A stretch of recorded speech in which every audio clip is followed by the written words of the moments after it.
Hello and welcome to History Rage, our new podcast where we invite members of the historical community to get angry, to get a few things off their chest. My name is Paul Bavill and I'm here with my good friend and co-host, Kyle Glover. Hello. And this week's guest is a lady with the finest job title I have ever heard of. This week we are talking to, and I am not making this up, the Conservator of Human Remains for the Surgeons' Hall Museum in Edinburgh. Cat Irving, welcome to the show. Hello, lovely to be here. Lovely to have you here. So, Kat, could you tell us a little bit about yourself and what you do up at the Surgeons' Hall? Well, as my job title suggests, I'm the Conservator of Human Remains. So basically, at Surgeons' Hall, we have a large collection of historical human remains. And this is everything from entire skeletons down to the teeniest, tiniest little ear ossicles. It involves a lot of soft tissue that's preserved in fluid. And so my job is to make sure that these are all maintained, because things do want to decompose. That's their natural state of events. So it's to make sure that that's not happening. So it's doing things like removing fat. It's changing fluids on things, giving things a bit of a dust, just making sure that everything is in tip-top condition, making new cases for things.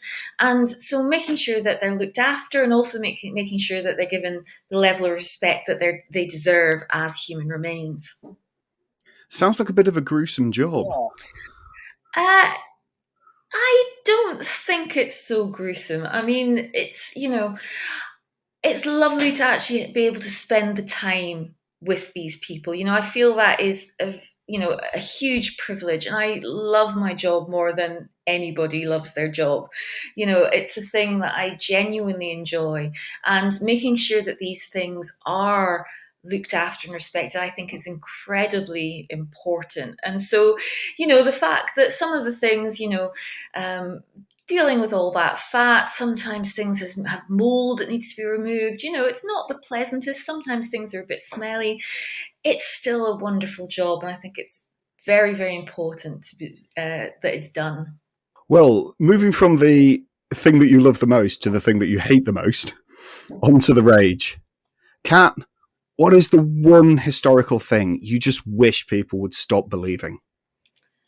Well, one of the things about working in Surgeons' Hall is that one of our star attractions is a book which is said to be bound in the skin of William Burke. Now, William Burke was a man who was hanged in January 1829, and he was hanged for the crime of murder. Him and his accomplice, who got off by turning King's evidence, they had murdered 16 people over the course of 1828 to sell their bodies to anatomists. Now, often the anatomists were being supplied by body snatchers, people who are going into graveyards to dig bodies up. And so what you get is a lot of people will say that William Burke was a body snatcher, that Burke and Hare were body snatchers. And it simply isn't true. They're not body snatchers, they're murderers, they're serial killers. But I've heard this said in so many places. Back in the before times, pre-COVID, I would spend one Wednesday night a month at an event in the back room of a pub, and I always overlapped with the end of the whiskey tours that had been in there beforehand. So I'd be sitting there waiting for my people to turn up, reading my book, and I would often hear the whiskey tours telling the people there about Burke and Hare, and inevitably they would say they were body snatchers. But it's not just these tours. Back when I was doing talks in public, I would sometimes talk about Burke and Hare, and often if I was saying about Burke's hanging, I'd say, do you know what he was hanged for, to the audience? And a lot of the time they would say body snatching.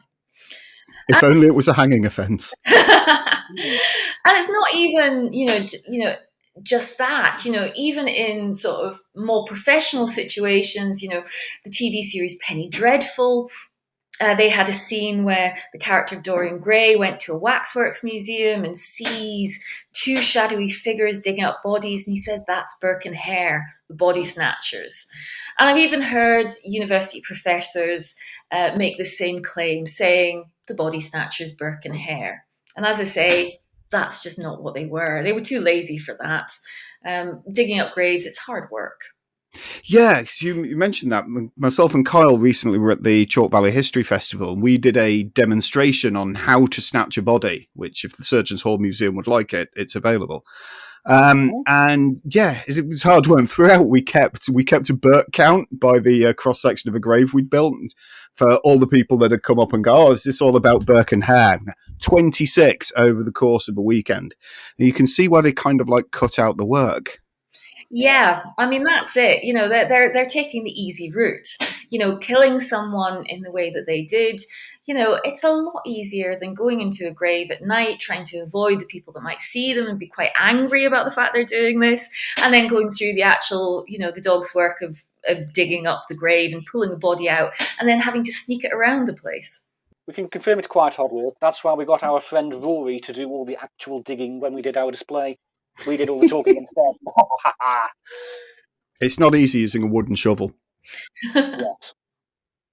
So, how come this idea of them being Burke and Hare the body snatchers rather than Burke and Hare the serial killers sticks around? Why do people want them to be thought of as body snatchers?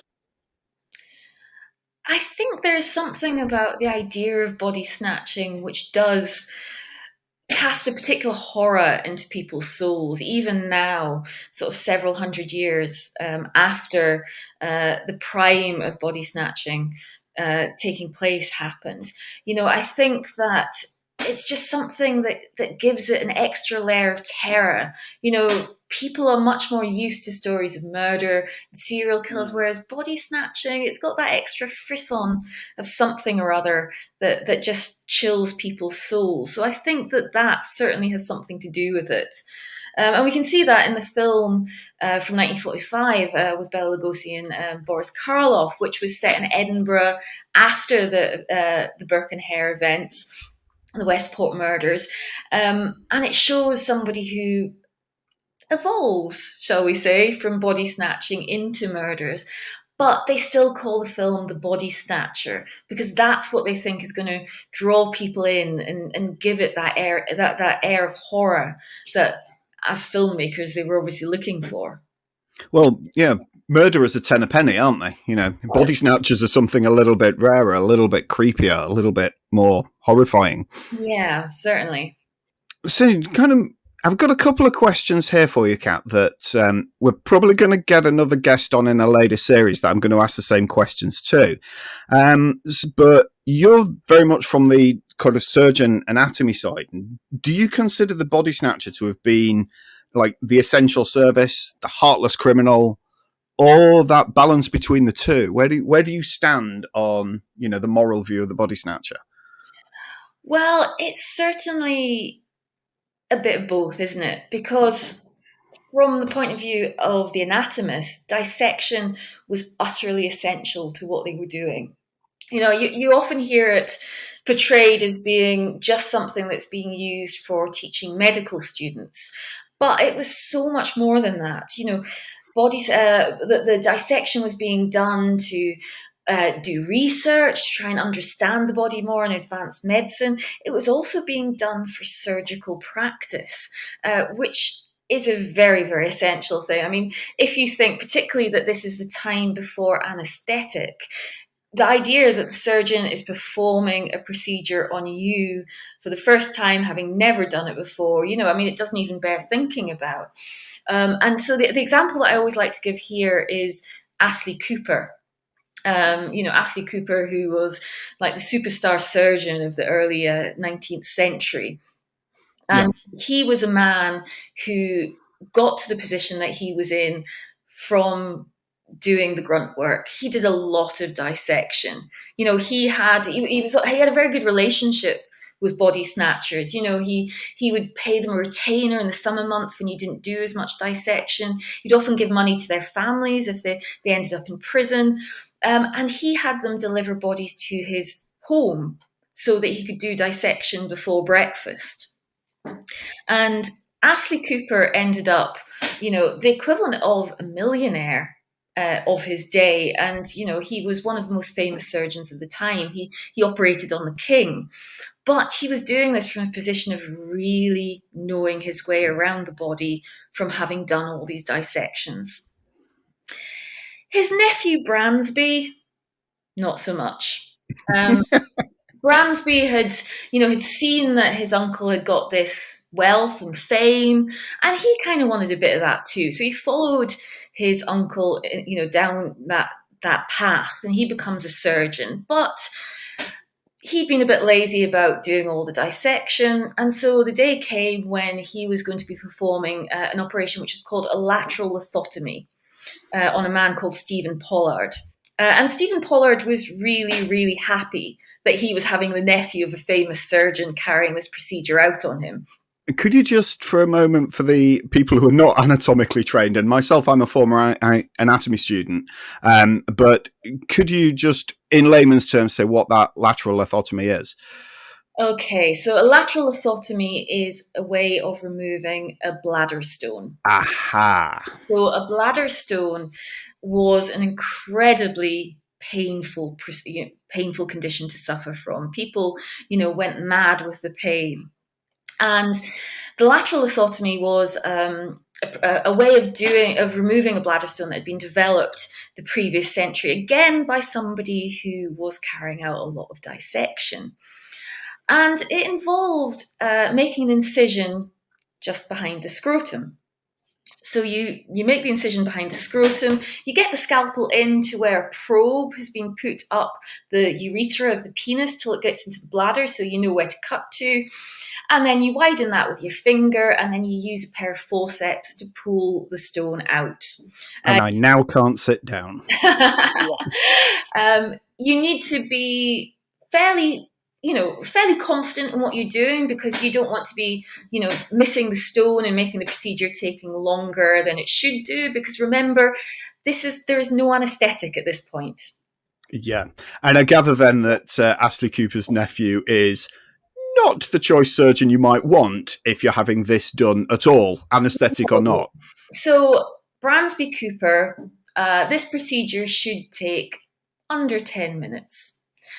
Bransby Cooper claims that the man has faulty anatomy. It's too deep. That's all this kind of thing. He even, because surgery was done in a theatre where there was an audience at this point, he even casts around the audience of, I think it was meant to be something like 200 people, trying to find out if somebody had a longer forefinger than him that might be able to reach in a bit further. Ouch. All the while, this man is there, for this procedure. You have, your knees drawn up to your chest with a rope tied behind your neck and your hands tied to your ankles. So this man is in this position while somebody's fiddling around trying to go, grab this stone. The procedure takes over an hour. And Stephen Pollard, by the end of it, is just saying, stop, just leave it there. And he ends up dying from an infection because the operation has gone on for so long. And he had an autopsy and was discovered to have perfectly normal anatomy.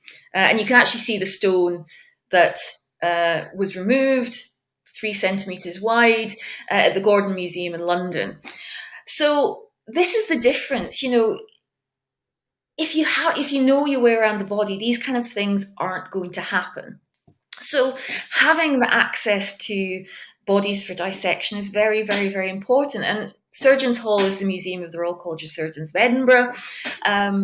We have donated bodies today that come to us for surgeons to practice on. So this is still going on. This is still an important thing, even though, we have so many other methods that we can use today that weren't available back in the 19th century.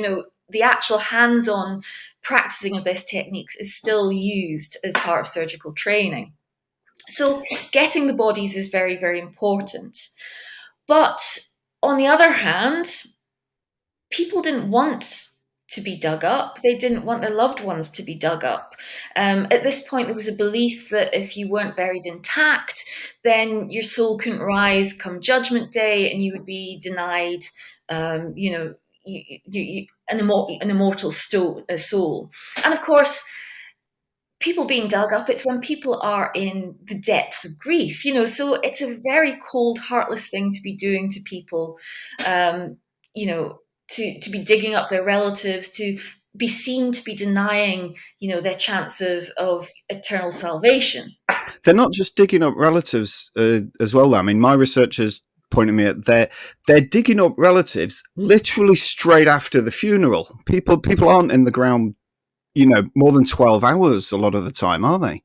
Well, that's true. And of course, that was essential because, one of the things about, people when they die is if you leave them around too long, they get a wee bit stinky and the anatomists don't really want to be cutting them up. When things start to be going a bit green and squidgy, it's not teaching you a lot about the body. So you have to get them out of the ground and to the anatomist as quickly as possible, really.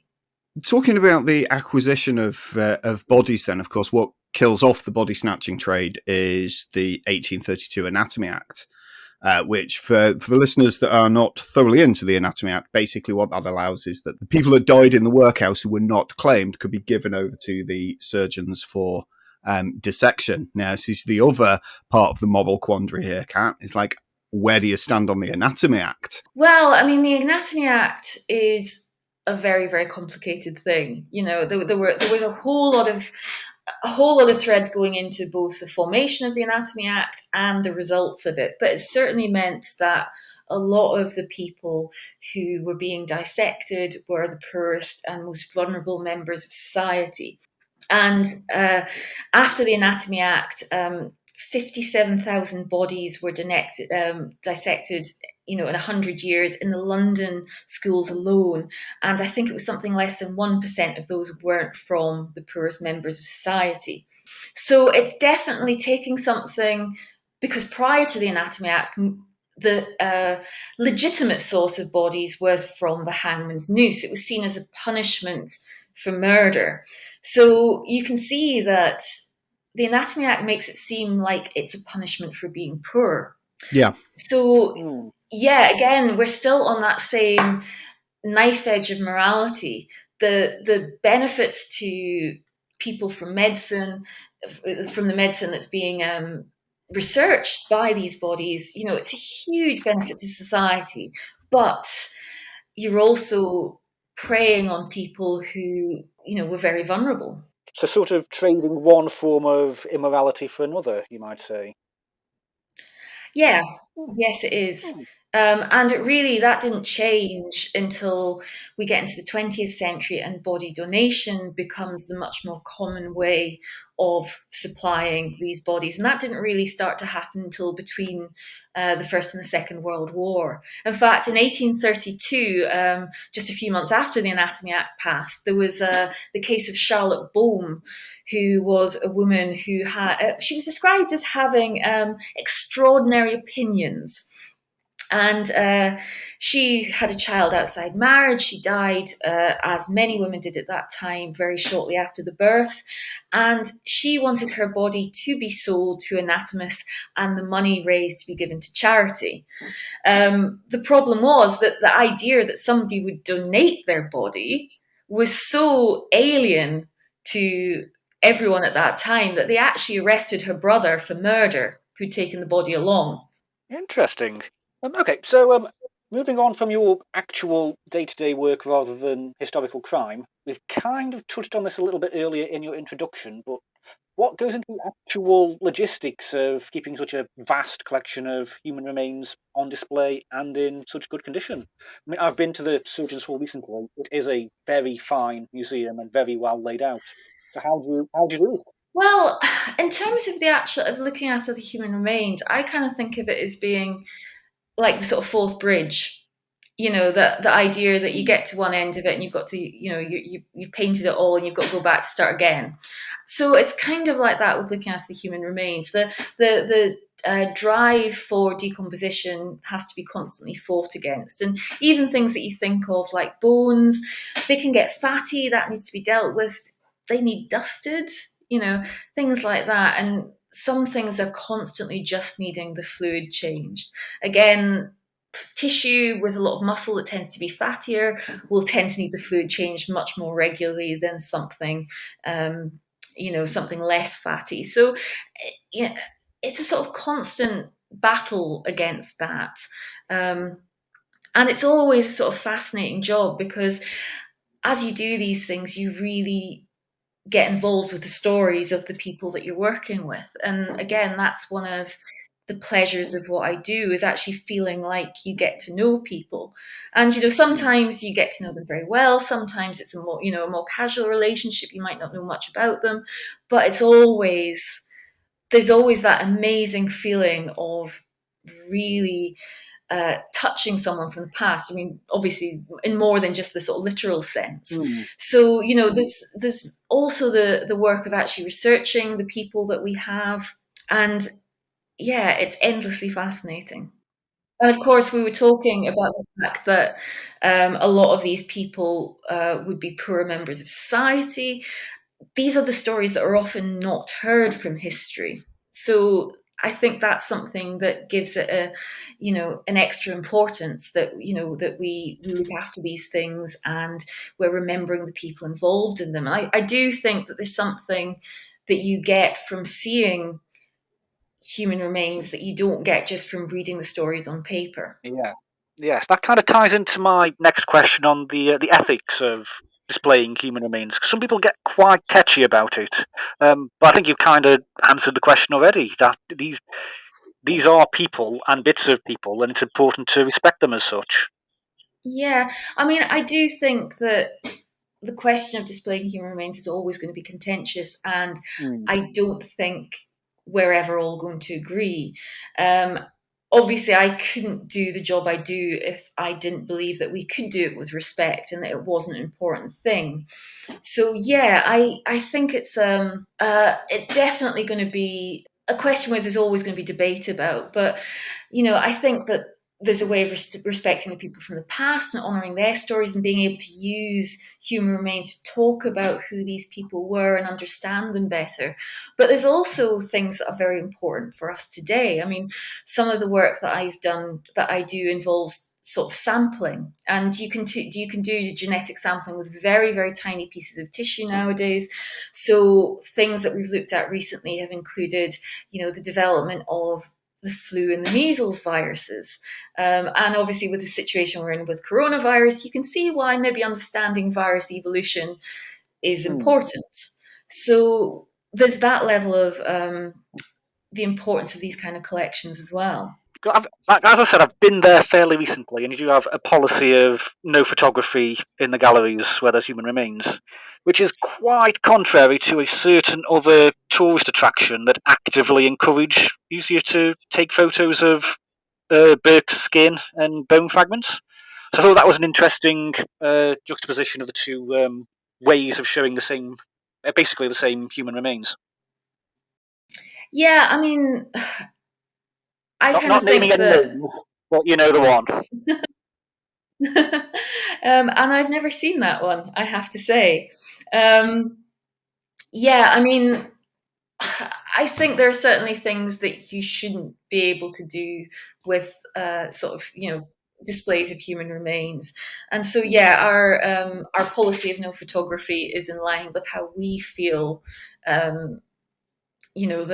That the remains that we have should be respected. Of course, we always seem to find pictures popping up on the internet that people have managed to sneak while they're in, which we would definitely discourage. So you've given us an insight into a fascinating job that I'd never heard of before, until really kind of we connected on Twitter. How does one even go about becoming a conservator of human remains? It's a bit of pestering and luck, basically. I did a degree in anatomy, and my first job out of my degree was cutting people up in the mortuary. So I was helping with autopsies, but I'd always wanted to work with museum collections. And so while I was at university, I had written to all the museums in Scotland which contain collections of human remains, of which there are quite a few. And I was just really lucky that the Hunterian Museum in Glasgow were actually looking for someone to work on their collections at that time.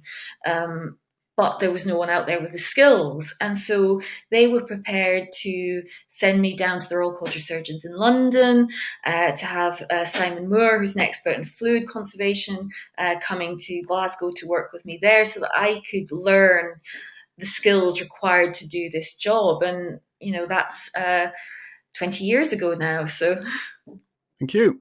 To finish up, what does the Surgeons Hall Museum have coming up in the future? What are you planning next? Any events or new exhibitions or changes to the museum?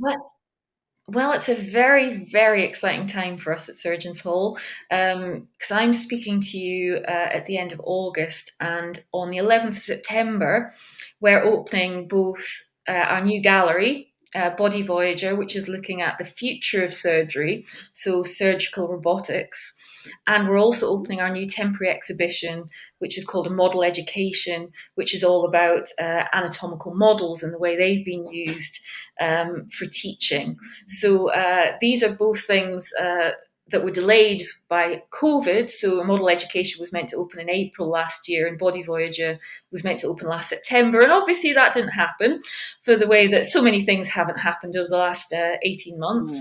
So we've got that coming up in the next couple of weeks. And then, we've got our event program over the autumn and winter, where I'm going to be doing a 2-week course on dissection and the history of dissection. So obviously that ties in quite a lot to things that we've been talking about today. It's very, very, very exciting at Surgeons Hall just now. Well, thank you very much, Kat. I mean, that was fascinating and really unique. Ladies and gentlemen, if you would like to learn more about Kat's work, one of the ways you can do so, first of all, is by buying a ticket to the online talk she's doing for the London Month of the Dead. So tickets are available for that at londonmonthofthedead.com, or you can follow her on Twitter at @anatomicalcat. Well, Kat, thank you very much for joining us. I think you'll agree, Carl, that was absolutely mind-blowing and fascinating. Thank you very much. Just wonderful. Thank you so very much for coming on the show. You're welcome. Thank you. Ladies and gentlemen, I hope you've enjoyed this episode. You can follow us on Twitter. I am at Paul Bavel. And I'm at Kyle G History. And you can leave comments, thoughts, and please send your own history rages using the hashtag HistoryRage. If you've enjoyed our work, then please subscribe, leave us a review on iTunes, Google, Amazon, or wherever you get your podcasts. Thanks a lot for listening. Thank you. Bye-bye. Bye.